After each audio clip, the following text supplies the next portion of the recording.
Hi guys. Welcome. Welcome aboard. Welcome back. Welcome home. As we have a conversation about the Virgo new moon that happens on the 6th of September 2021. This new moon happens about 7:50 p.m. Central Time. And the new moon, defined by the sun and moon being conjunct, happens at 14 degrees of Virgo. Now, Virgo energy is what I like to call priestess energy, right? So it's about capability, it's about function and service, right? Health, healing, the care and maintenance and healing of your own temple, right? There's a lot of order and responsibility here. It's very practical, precise, productive energy. It's also highly can-do. It's articulate, ruled by Mercury, very efficient. Everything is done with a diligence and grace and dignity that is just inherent in this energy. Detailed, very, very detailed, very detail oriented, super analytic, again, very expressive, a little skeptical, maybe a little picky and fussy, right? Virgo energy can also come off as judgy in that kind of cringy sort of way, but here's the deal. Mostly if a Virgo is saying, why are you doing it like that? It's because that Virgo knows a better way, and you can do yourself a favor by simply listening. Virgo can come off as a little bit detached, a little bit cold sometimes, but again, that has that mercurial kind of energy to it, and really mostly just has to do with knowing the simplest, the best way. Wow, really? Okay, fascinating.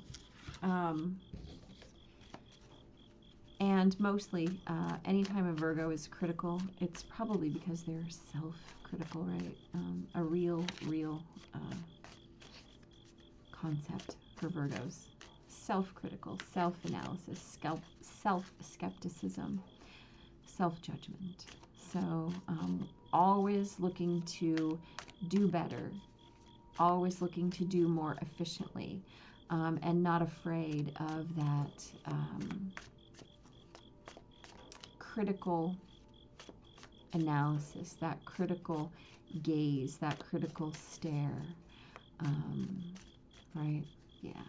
So as with all new moons, right, we're talking about intentions here. How do we create these intentions? Well, this new moon is all about creating intentions for the care and maintenance of your temple, right?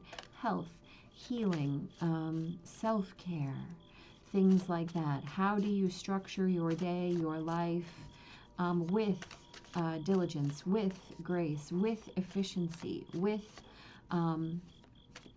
care and attention to being the most functional, the most practical, right? It's not a whole lot of wooey here, but it's a lot of getting things done, right? Second earth sign, we don't have a lot of room for wooey, but that's just kind of how it goes. This new moon also happens, yeah, that's a good one. This new moon also, I'm feeling 5, so we're just going to do it. This new moon also happens trine Uranus, right? And Uranus is about shift and change. Uranus happens to be in Taurus right now. So where Uranus can be shocking, sudden, and a little bit alarming, right? Uranus in Taurus is perhaps a little bit more controlled change, right? It's more a chosen change, even though Taurus can be a little bit stubborn, a little bit less apt to be open to shift or change.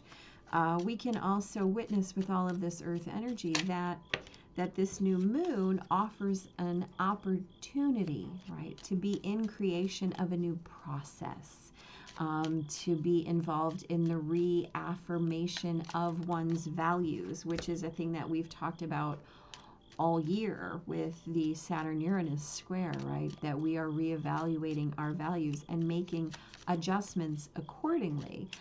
So if we can really just witness this new moon as an opportunity to step into a shift in process regarding all of those Virgo things, right? How we are caring for and maintaining our temples, then we can really just choose to witness any kind of shift as a redefinition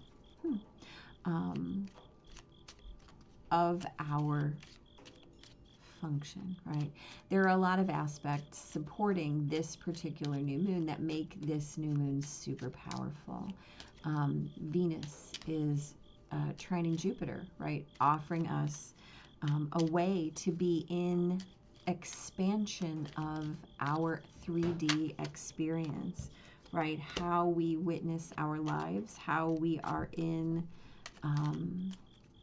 creation of our own opportunities for pleasure, for joy, for that Venus life, right? Saturn also happens to be trining the North Node in Gemini. So this is how are we structuring our lives so that we are in alignment with our unlimited destiny. And the way to create that is to be in awareness that what you do every day brings your future to you in every way, right? Mars is also trining Pluto. So again, what we do every day, how we choose to put our energy into the world is supported at the deepest levels if we've been doing that work. Mars is in opposition to Neptune. So this is a beautiful opportunity to create our own motion in alignment with reality, since Neptune is since Neptune is retrograde right now. This is about really having your feet on the ground. And Mercury is in opposition to Chiron, allowing us to speak our healing into manifestation. So this nature of Uranus, right, being that out of the blue, being kind of antithetical to Virgo's usually very, very controlled, very meticulous nature. Again, we're going to witness, well, we have an opportunity to witness that change being structured, that change being welcome. We also, of course, have big retrograde energy right now, right? We have Pluto, Saturn.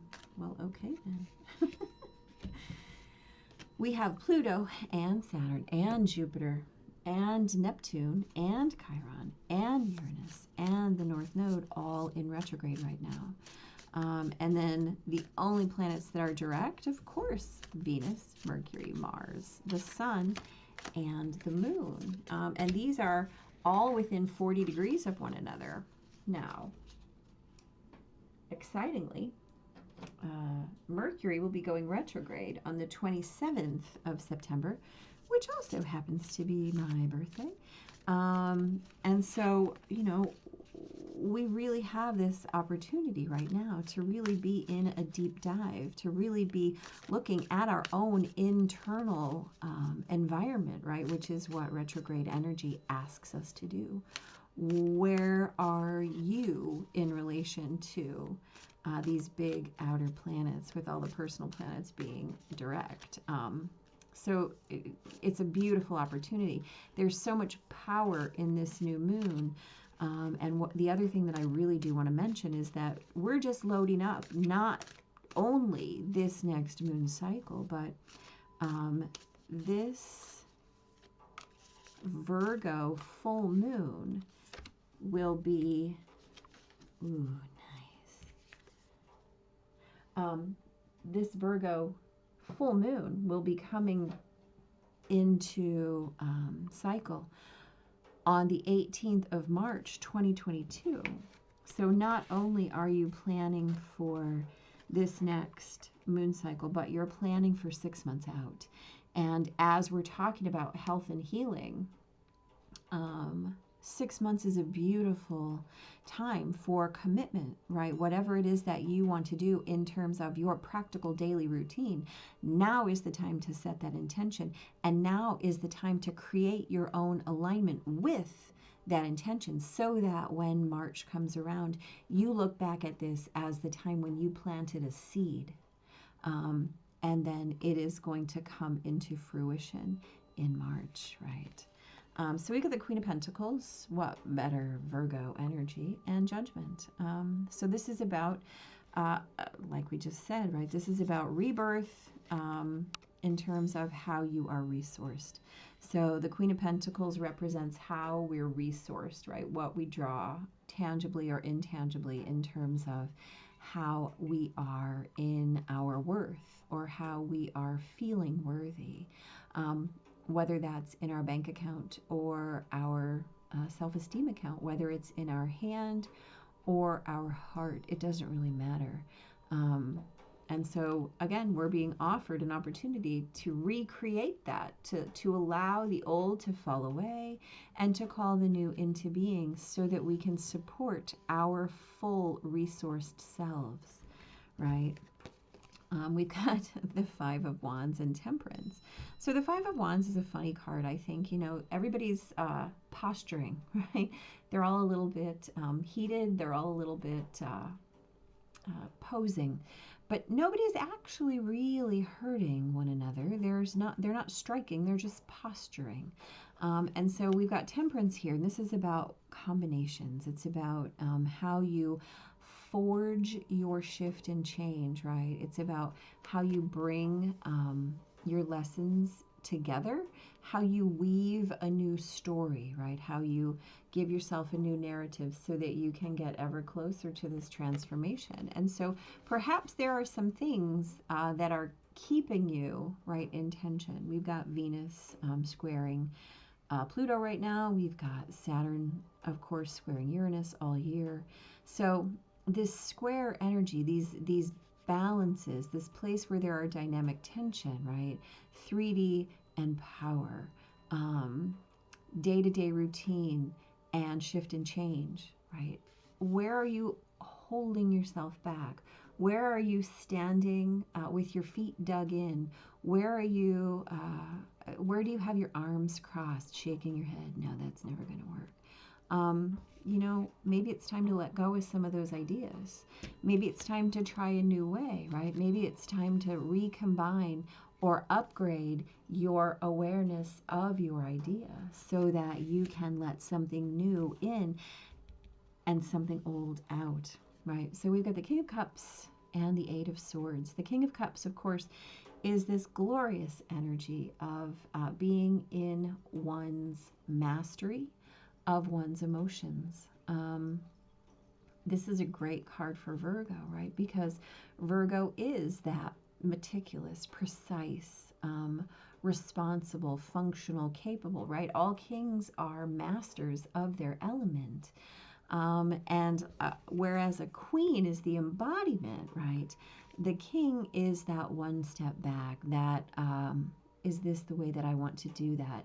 It's that assessment energy, right? It's that knowing where the mastery is. And as we are clarified by this Eight of Swords, right, we see that she's free to step wherever she'd like. It's just her ideas, her belief, right, that she's held back. That's what's holding her back, just her belief in that. Again, creating that option, that opportunity to step forward, right? To step forward and create something new, or to walk away from these limiting beliefs. Swords, of course, always representing ideas, beliefs, or concepts.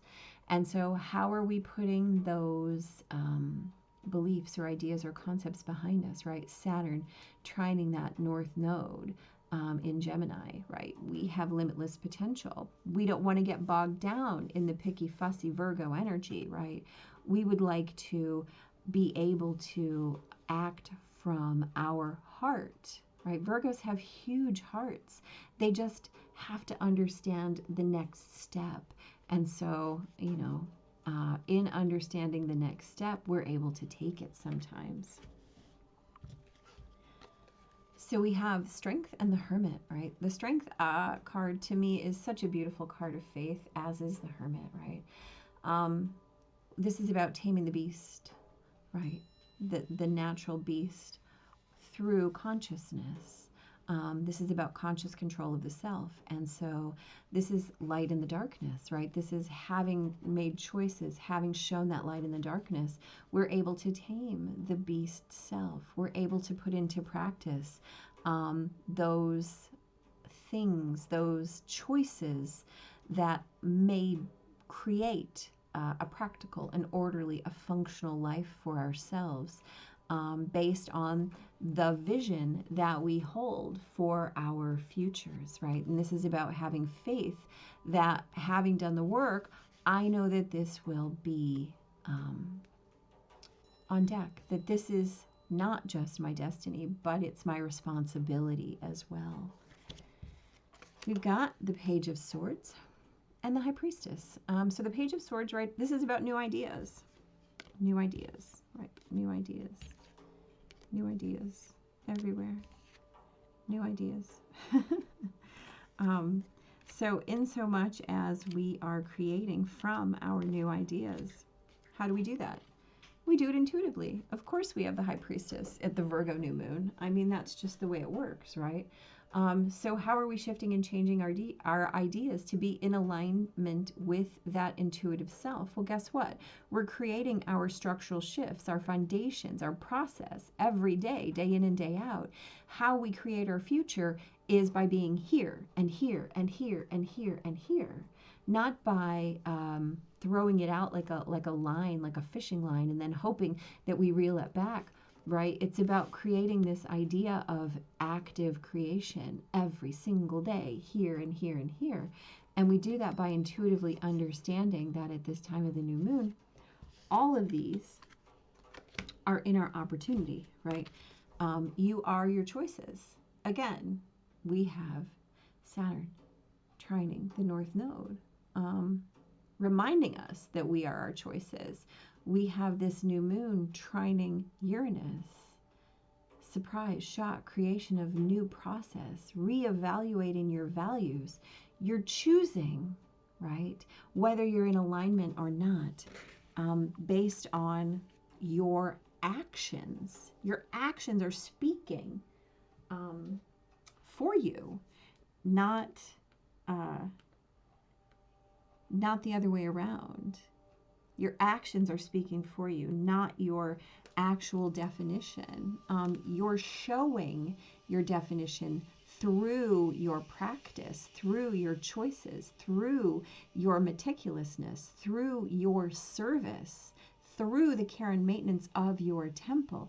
You are showing your choices. Woo, we have the Black Egg. Look, this is speaking from an authentic voice. The truth, right? The black egg contains one of life's essential treasures, the truth.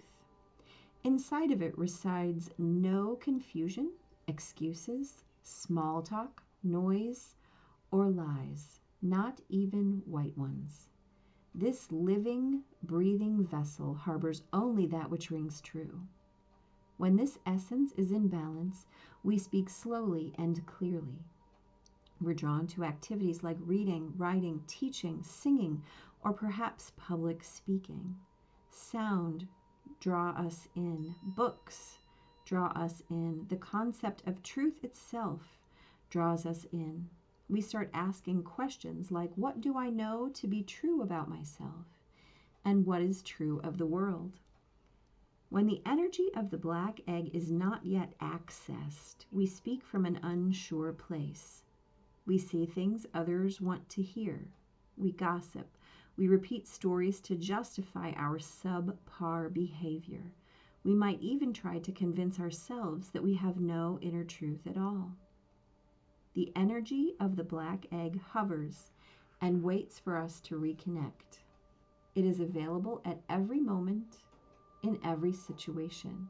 It's the epicenter of the truth, the birthplace of our voice. Yeah. So in so much as we're talking about this echo of truth, right?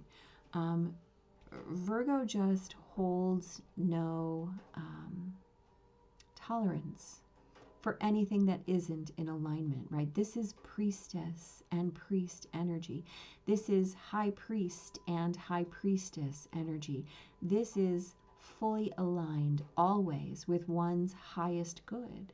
And how you structure your life, absolutely, as aligned or not with truth, is your message, right? That is your expression.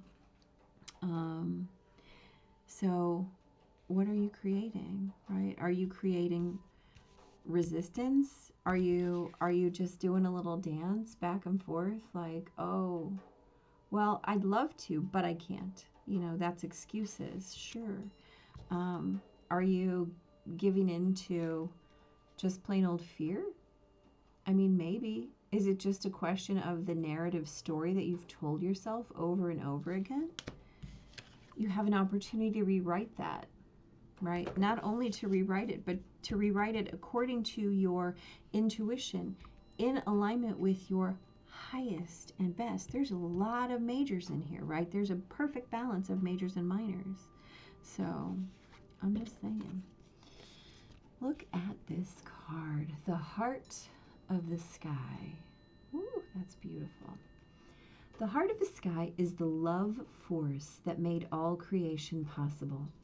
This same force is present when you create with originality, when you bring formlessness to form or inspired ideas to expression. This primeval force does not know good or bad, right? It's up to us to provide clear intention that will guide it to manifest. Please let me read that again. This primeval force does not know good or bad. It is up to us to provide the clear intention that will guide it to manifest. The heart of the sky helps us call in beauty from the invisible world and birth it into the world of matter. Really? Really? The heart of the sky brings you a sacred reminder. You are a channel for the original energy of creation. Become the paintbrush, the canvas, the artist, all guided by the heart of the sky. Set your intention ethically and clearly, and allow the universe to take care of the details. You may feel responsible for everything and everyone.